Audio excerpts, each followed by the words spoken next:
Olá, eu sou Marcelo, nós somos peregrinos na Terra e estamos aqui para uma espécie de entrevista com o nosso irmão Anderson de Carvalho, da visão da restauração também, e vamos estar falando um pouquinho sobre igreja, sobre o conceito de igreja, como era a igreja do primeiro século, o que é a igreja, para que a gente possa estar aí buscando um pouco mais de conhecimento e entendendo aí este assunto. Então que você possa aí estar atento a esse vídeo, nosso irmão estará discorrendo sobre esse assunto e você pode estar aí prestando bastante atenção, tá bom? Eu quero pedir a você também que já comece aí a compartilhar com seus amigos, a curtir, para que você possa ter aí a oportunidade de espalhar essa informação para que muitos possam ter conhecimento desse assunto também. Deus te abençoe aí. Vamos ao nosso irmão Anderson de Carvalho. Shalom, irmão Marcelo Santos, boa noite. Você me pediu para explicar sobre o conceito de igreja dentro do contexto original que havia durante o primeiro século, naquela congregação a qual nos meios cristãos ela é chamada de igreja primitiva. Pois bem, eu entendo que o conceito de igreja nos meios cristãos hoje, na sua grande maioria, está distorcido e corrompido. Por quê? Infelizmente, a partir do segundo século, atingindo o ápice, mais precisamente em meados do quarto século, houve um grande rompimento da comunidade dos seguidores de Cristo, do Messias, em relação a Israel e o povo judeu. Nós sabemos, biblicamente falando, que não somente os apóstolos eram judeus, como também Jesus, o Messias, o nosso Mestre, o nosso Salvador, o nosso Redentor, também é judeu. E os demais seguidores dele também todos eram judeus. E os primeiros discípulos que agregaram àqueles 120 aproximadamente que estavam reunidos lá no cenáculo do templo em Jerusalém, por uma obediência à palavra de Jesus, para que do alto eles fossem revestidos de poder pelo derramamento do Espírito de Deus sobre eles, e também por ocasião da festa conhecida nos meios cristãos de Pentecostes. Os que agregaram ali, após o discurso de Pedro, que foram aproximadamente 3.000 almas, com certeza a maioria ali era de judeus. Com certeza. Porque depois é que nós vemos, no decorrer do relato do livro de Atos, que as boas novas, o evangelho, foi anunciado aos gentios, aos não-judeus. Houve uma abertura para que a palavra saísse de Jerusalém, saísse de Israel e alcançasse outras cidades fora de Israel, outras nações fora de Israel. Então, no início da comunidade, no início da igreja, chamada de primitiva, e nós a conhecemos como igreja do primeiro século,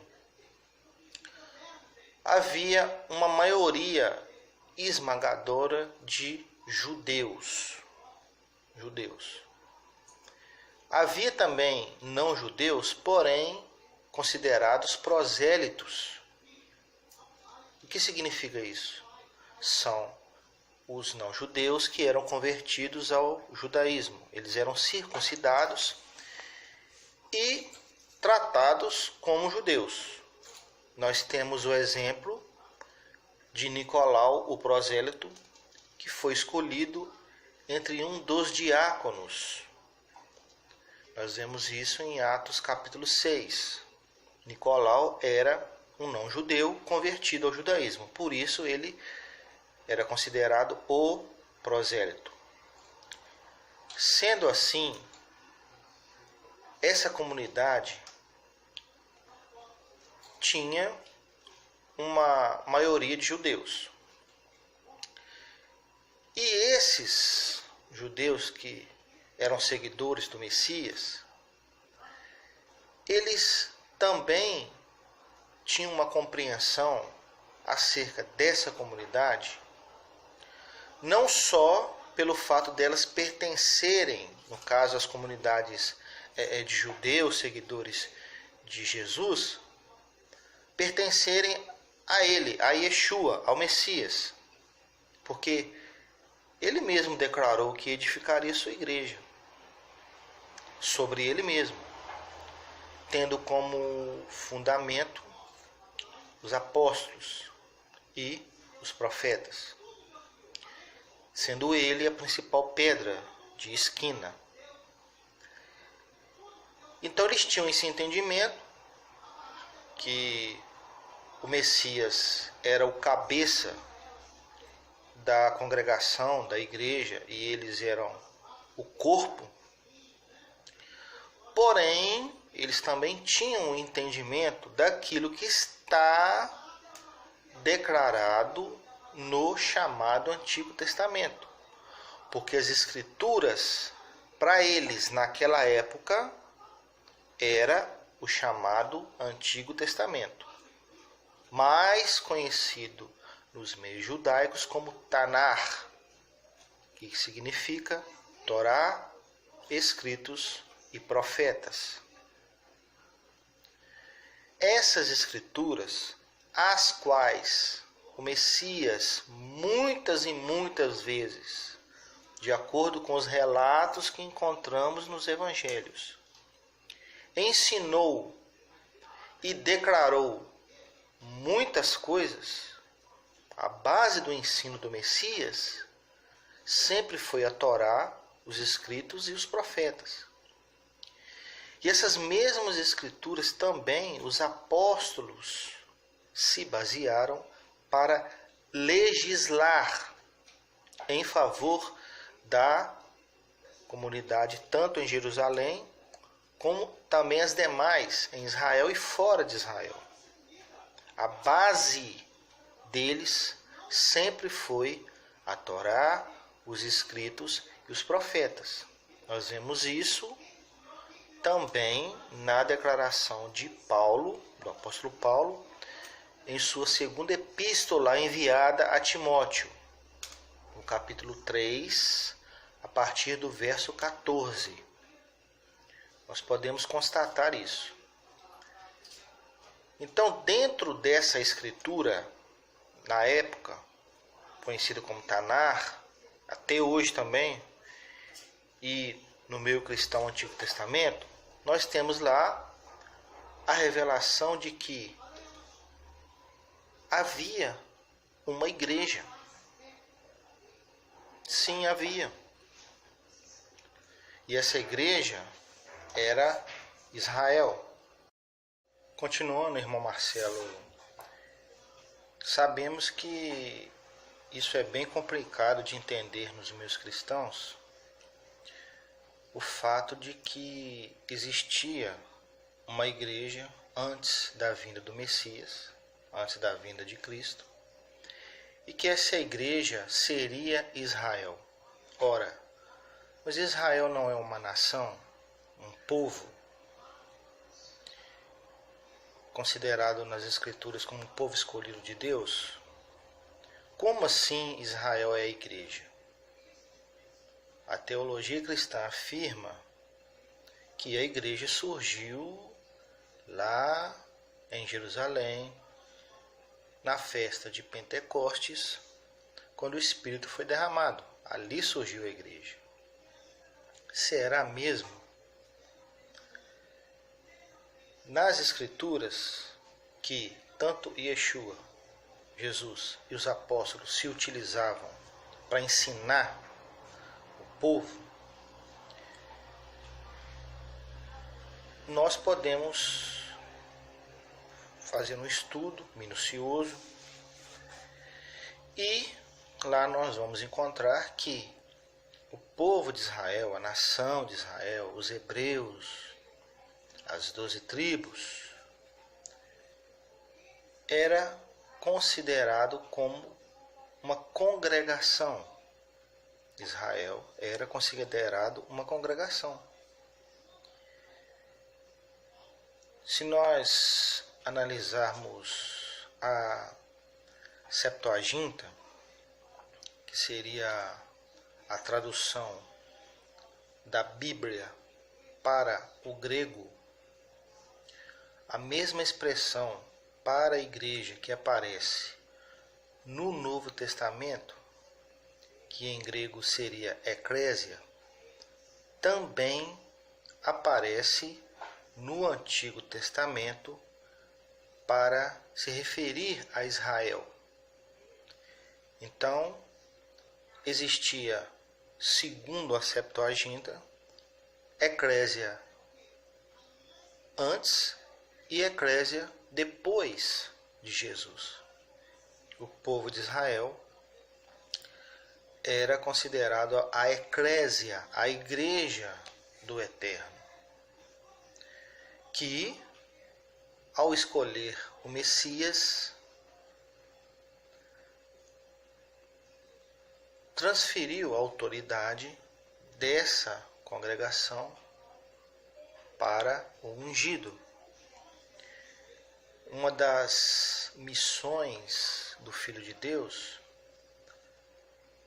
é justamente ser o líder da congregação do Eterno, porque ele é o maior representante do Eterno a nós, homens. Por isso que Paulo afirma que o Messias é o mediador entre Deus e os homens.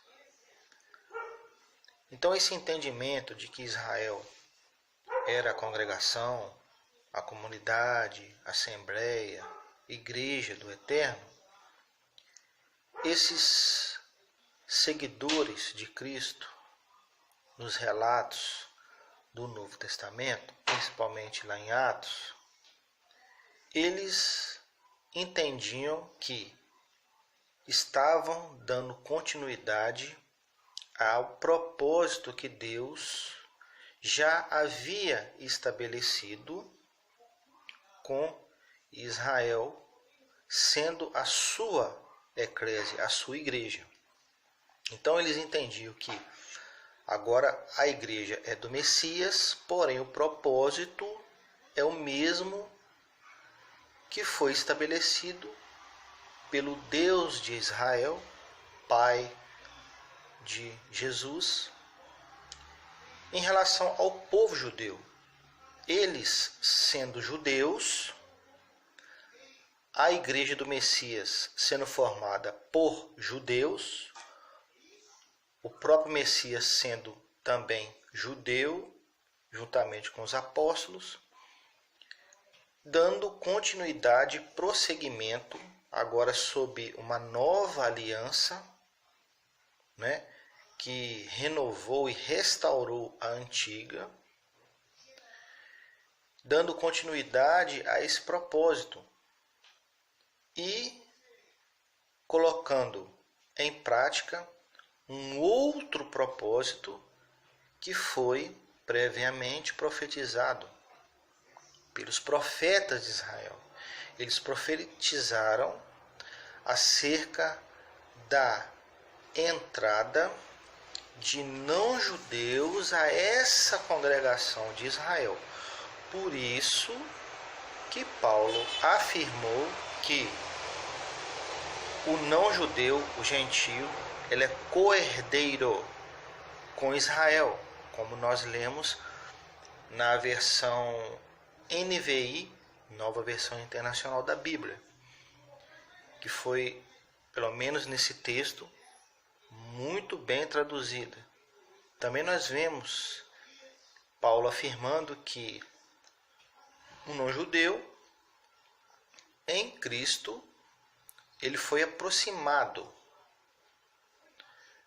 E antes disso, Paulo afirmou que o não-judeu, o gentio, quando ele estava sem Cristo, isto é, quando ele não fazia parte do reino de Deus, estava lá no paganismo, no chamado mundão, ele estava sem um Messias, ele estava separado, alienado da comunidade de Israel, sem esperança e sem Deus no mundo. Mas agora, em Cristo Jesus, vós que estavais longe, fostes aproximados, fostes achegados. Se eles estavam separados e agora se achegaram, se eles estavam separados de Israel, então eles se achegaram a Israel.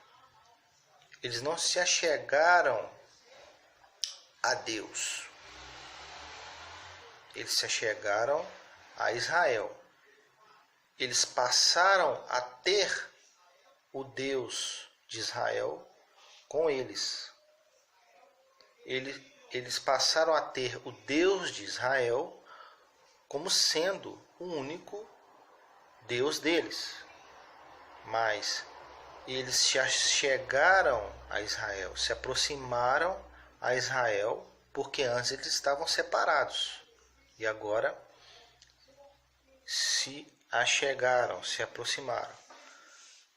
Isso é muito claro em muitos ensinos do apóstolo Paulo, quando ele tratou dessa questão em relação aos não-judeus, sendo eles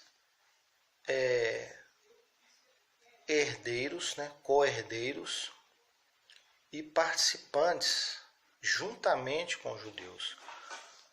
Paulo, em várias ocasiões, ele tratou desse assunto em relação aos não-judeus, explicando o fato deles agora terem uma identidade. Porque antes eles estavam no paganismo e com certeza adorando a diversos deuses, tendo identidades distorcidas, mas agora, pela fé na mensagem das boas novas, tendo o Messias como a pessoa central dessa mensagem, eles agora estavam fazendo parte do povo de Deus, se unindo a Israel. E Paulo também diz o quê? Que estes que se aproximaram a Israel se tornaram a família de Deus juntamente com os judeus. Porque família de Deus é isso. Judeus e não judeus no Messias, servindo ao Deus de Israel. E naquela época, a congregação, tanto as que estavam em Jerusalém, em Israel, quanto aquelas que estavam fora de Israel, ela era formada por judeus e não judeus. sendo que estes não-judeus, eles aprendiam a respeito dos mandamentos, da lei, dos profetas e dos escritos através dos judeus. Eram judeus que ensinavam a esses irmãos a respeito das escrituras que foram dadas a eles, os judeus, conforme o apóstolo Paulo declarou em Romanos, quando ele disse: qual, pois, a vantagem do judeu e qual seria a utilidade da circuncisão? Muita em todos os aspectos, porque aos judeus foram confiadas as palavras de Deus, ou confiados os oráculos de Deus. Então, as escrituras que existiam na época, que eram ensinadas para esses não-judeus, eram as escrituras dos judeus, porque elas foram dadas aos judeus. Ah, mas tem aí o Evangelho de Lucas, o livro de Atos. Lucas não era judeu. Sim, Lucas não era judeu, mas com certeza ele servia ao Deus de Israel através do Messias de Israel junto com os judeus. Lucas, ele não servia a Deus através de uma religião separada de Israel, seja ela judaísmo ou cristianismo, de forma alguma. Então, o conceito original que aqueles primeiros seguidores de Cristo, que formavam a igreja lá no primeiro século, com um contingente judeu e não judeu, era que a congregação do Eterno é Israel, que agora passou a ser liderada pelo Messias. Por isso que ele disse que a igreja era dele, porque a partir dali, a partir da sua vinda, do seu testemunho e da sua obra, ele seria a pedra pela qual essa igreja seria edificada. Ele seria o líder, o cabeça dessa igreja, dessa congregação do Eterno que é Israel. É dele também, pelo fato de ele ser quem encabeça, quem pela qual a igreja é edificada. Essa autoridade, Yeshua, Jesus, recebeu do próprio Pai. Ele não recebeu uma autoridade para desenvolver, criar uma religião, um segmento separado de Israel e do povo judeu, de forma alguma. Ele continuou o propósito dado a Israel. Sabemos que Israel falhou e foi repreendido muitas vezes através dos profetas por causa de inúmeras falhas e pecados contra o Eterno. Porém, ele mesmo, o Eterno, sempre preservou um remanescente de judeus, de hebreus, fiéis ao Deus Eterno. Tanto é que o apóstolo Paulo declara isso em Romanos capítulo 11, tendo como exemplo o evento lá com o profeta Elias, quando ele estava sendo perseguido por Jezabel e já estava querendo desistir da sua missão, e o Eterno declara: preservei 7.000 homens que não se dobraram a Baal. Citando esse exemplo, Paulo declarou: olha, há um remanescente. Sempre houve. Sempre houve. Esse remanescente foi aquele que manteve vivo este propósito do Eterno, tendo Israel como a sua eclésia, como a sua igreja. O propósito de igreja, que seria Israel, se manteve vivo através desse remanescente. Antes do Messias, esse remanescente estava sob a chamada Antiga Aliança, que foi feita entre o Eterno e Israel, lá na Arábia, no Monte Sinai, selada com sangue, tendo o testemunho da Torá. A Torá foi pronunciada, foi declarada, foi revelada a esse povo, e como uma aliança bilateral, o Eterno proferiu as bênçãos, as maldições, e o povo declarou que, ouvindo, eles iriam obedecer. Então essa aliança foi selada no Sinai e com sangue.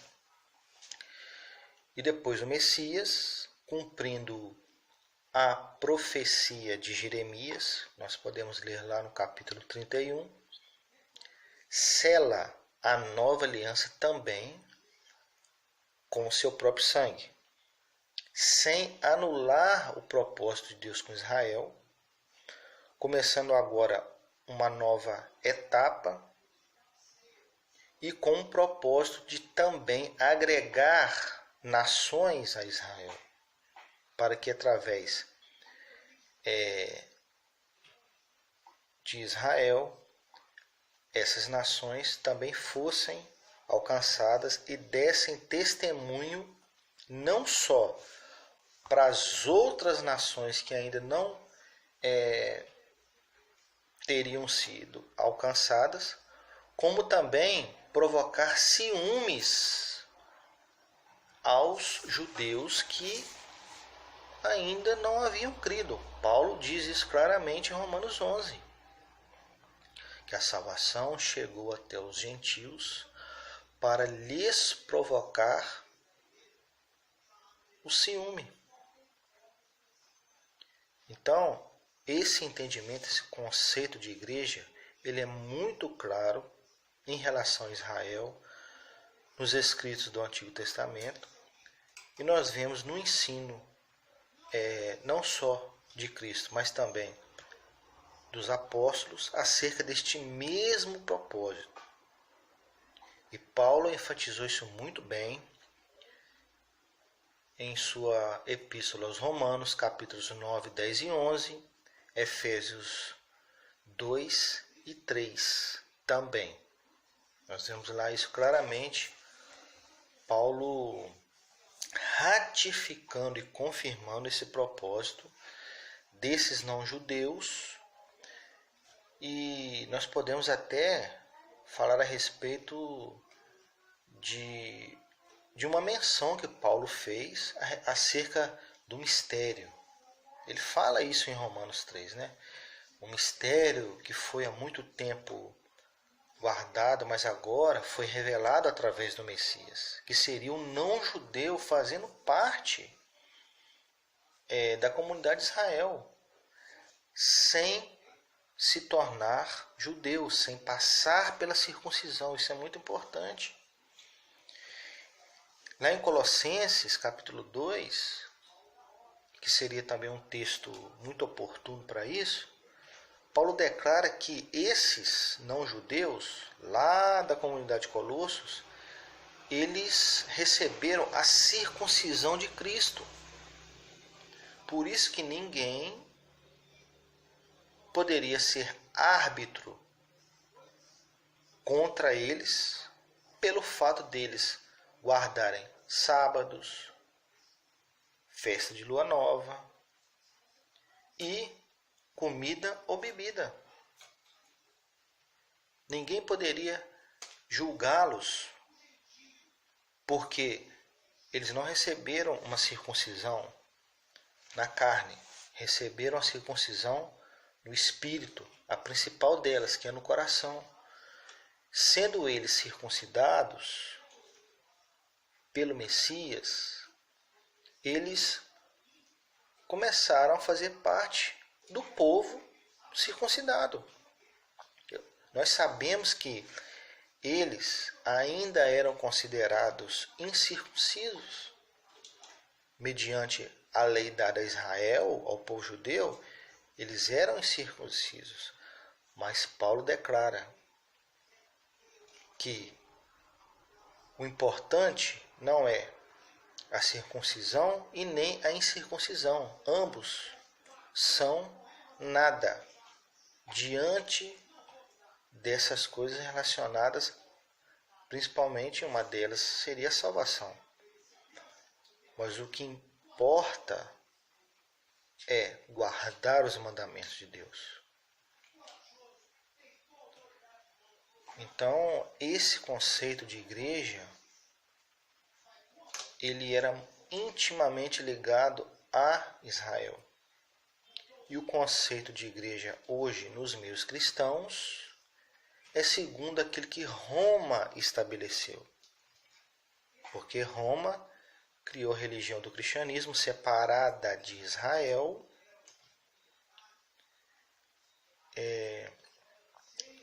criando também diversas doutrinas e, é claro, uma identidade própria, contrária à identidade que Deus estabeleceu para o seu povo Israel. Então, que o Eterno te abençoe. Obrigado aí pela pergunta. E na oportunidade estarei respondendo a segunda pergunta que você me enviou, ok? Shalom.